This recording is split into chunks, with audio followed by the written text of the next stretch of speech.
Skin problem சொல்லிட்டு hospital போனாலே bundles ஃபுல்லா டேப்லெட்ஸ் கொடுத்துட்டு இது எல்லாத்தையும் நீங்க எடுத்தா உங்க உடம்புல உள்ள வியாதி ஃபுல்லா சரியாகும்னு சொல்லுவாங்க. டேப்லெட்ஸ் நம்ம பார்த்தாலே நமக்கு வியாதி வராத வியாதி எல்லாம் வந்துரும் போல அந்த மாதிரி இருக்கும். இந்த காலத்துல எல்லாம் ஆர்கானிக்கான ஃபுட் தான் சாப்பிட்டாங்க.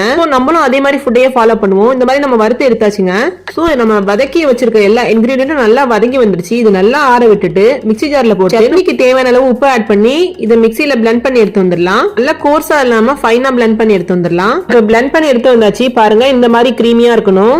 நம்ம ஸ்டவ் ஆன் பண்ணி ஒரு பேன் வச்சு அதுல 4 டேபிள் ஸ்பூன் நல்லெண்ணெய் ஊத்திருக்கோம். 1 டீஸ்பூன் கடுகு ஆட் பண்ணி கொஞ்சமா கறி லீவ்ஸ் ஆட் பண்ணிருக்கோம். கடுகு நல்லா பொரிஞ்சதும் நம்ம ரெடி பண்ணி வச்சிருக்க சட்னி மிக்ஸ் வந்து ஃபுல்லாத்தையும் ஊத்திடலாம். நம்ம இதுல சேர்த்திருக்க எல்லா இன்கிரீடியன்ட்லயும் சத்துக்கள் அதிகமா நிறைஞ்சிருக்கு. சோ எதையுமே நீங்க ஸ்கிப் பண்ணிடாதீங்க. எல்லாத்தையும் இந்த மாதிரி நம்ம ரெடி பண்ணி ஊத்தியாச்சு. இதுல வந்து கொஞ்சமா ஒரு அரை கப் அளவு தண்ணி ஆட் பண்ணிக்கலாம். ஆட் பண்ணி கழுவி ஊத்திக்கலாம். நாம இதுல சேர்த்திருக்க வெங்காயம் இருக்கு பாருங்க.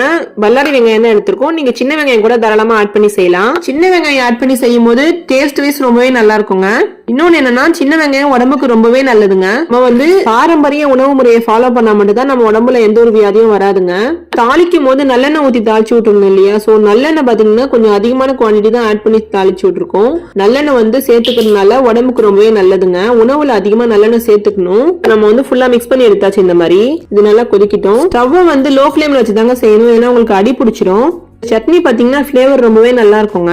சட்னில நல்ல ஒரு ஃபிளேவர் என்ஹான்ஸ் பண்ணி கொடுக்கறதுக்காக லாஸ்டா மேல வந்து நம்ம வந்து வெள்ளை எள்ளு இருக்குல்ல, செசமி சீட்ஸ் சொல்லுவோம்ல, சோ அதை நம்ம ஆட் பண்ணி செய்யறோம். சட்னி எல்லாம் நல்லா கொதிச்சு செட் ஆகி மேல என்ன பிரிஞ்சு வந்திருக்கு பாருங்க. இந்த மாதிரி கன்சிஸ்டன்சி வந்ததுக்கு அப்புறம் லாஸ்டா நம்ம மேல வந்து 2 டேபிள் ஸ்பூன் ஆட் பண்ணிருக்கோம். ஆட் பண்ணிட்டு இந்த மாதிரி ஃபுல்லா மிக்ஸ் பண்ணி விட்டுறணும். ஆட் பண்ணிட்டு ஒரு 2 மினிட் பக்கம் குக் பண்ணா போதும். நம்ம ஸ்டவ் ஆஃப் பண்ணிடலாம். இப்ப லாஸ்ட்ல நம்ம மேல கறி லீவ்ஸ் ஆட் பண்ணி கார்னிஷ் பண்ணிட்டு சர்வ் பண்ணா ரொம்ப அழகா இருக்குங்க.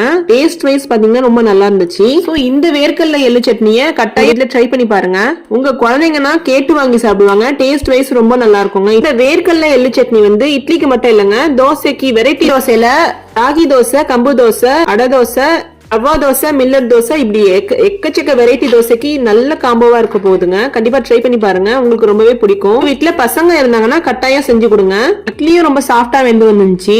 ரொம்ப ஸ்பாஞ்சியான இந்த இட்லிக்கு இந்த சட்னி வேற லெவல் காம்போங்க. கண்டிப்பா ட்ரை பண்ணி பாருங்க. உங்களுக்கு இந்த வீடியோ பிடிச்சிருந்தா கண்டிப்பா லைக் பண்ணுங்க. உங்க ஃப்ரெண்ட்ஸ் அண்ட் ஃபேமிலிக்கு ஷேர் பண்ணுங்க. மறக்காம நம்ம சேனலை சப்ஸ்கிரைப் பண்ணி வச்சுக்கோங்க. பக்கத்துல இருக்க பெல் ஐகானை கிளிக் பண்ண மறந்துடாதீங்க. தேங்க்ஸ் ஃபார் வாட்சிங்.